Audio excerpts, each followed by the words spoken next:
Hi there, everyone. This is your first video on the Chapter 3 grammar. There will be several that I'm making for you. This one is your overview. I want to show you what's in these grammar notes for Chapter 3, and I want to talk about some of the things in them, and then I'm going to get more specific in the next videos. So first of all, if you are in your Google Drive and you are in Chapter 3 and you go to the grammar folder, you have your Chapter 3 grammar notes, which is what I have open right here. Make a copy for your drive. This is a chapter where you're going to want to take a lot of notes because there's a lot going on here and it's all critical information. In Latin 1, everything is critical information because you don't really know anything yet. So you have to learn everything well so that you can do the later stuff. So, first of all, there's some terminology. All the terminology is stuff you've had before. So you need to review that in chapters 1 and 2. Actually, I think they're mostly in chapter 2, if you do not know it.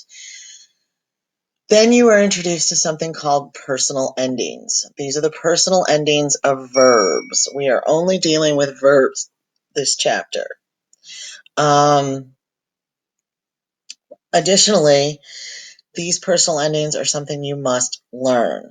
Okay, so if you look at them here, and I'm actually going to copy and paste them to another page so I can show you a little more in depth. Let's see. Paste them here. Oh, good. They're all out of order now. Terrific. Move that over. Let's move this one over. These personal endings should be memorized. I know I've told you everything is open note, and it is pretty much, but your life will be so much easier if you just memorize these 6 endings. Excuse me. A good way to do this is to remember the phrase most, must, isn't. Make all this bigger too, shall we? To remember the phrase most, must, isn't. Why would I remember most, must, isn't? Well, because it is the personal endings. So first person is M or O. Do you see this right here? M or O. Second person is S. So that's second person singular. That's S. Third person singular is T. There we go. And then we're in the plural. The first person plural is MUS. The second person plural is TIS. And the third person plural is NT. So if you remember most, must, isn't, you already know all of the endings. So that's a nice little mnemonic device to help you remember things. The personal endings show who is doing the action of the verb. So first of all, if it's first person singular, I am doing it. If what's more than one I? Well, it's a we. These pronouns, I, you, he, we, you, they, correspond to the endings and tell you who's doing the action. Remember, he or they can be placed by nouns. The girls are a they. Marcus is a he. So it's I, you, he, we, you, they.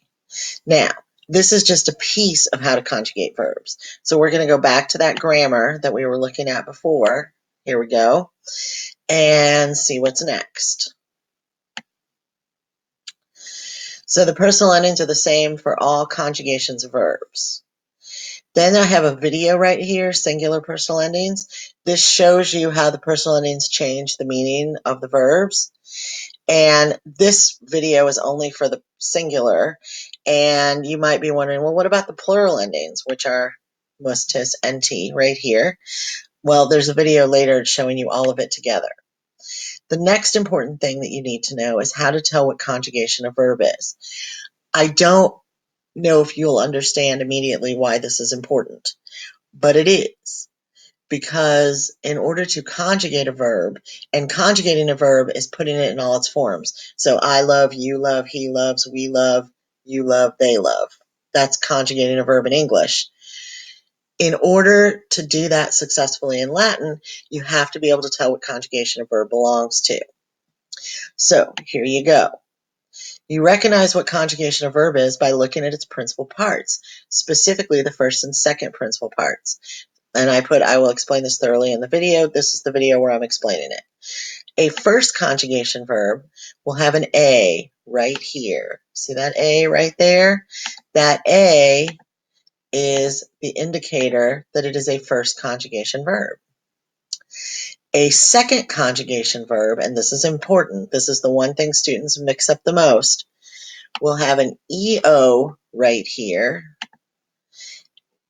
and then an ERE right here. So for first conjugation, we just looked at the second principal part. But for second, we're looking at both the first and second principal parts.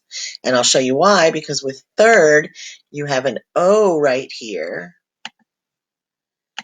and then you have an ERE right here. So if you're only looking at the second principal part, second and third look a whole lot alike, don't they? They both end in ERE in the second principal part. But if you also look at the first principal part, you'll see the difference.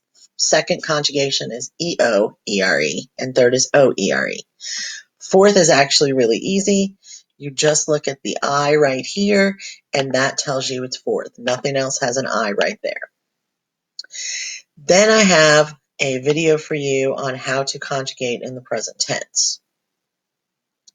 And I'm going to talk more about that in the next video. Thank you.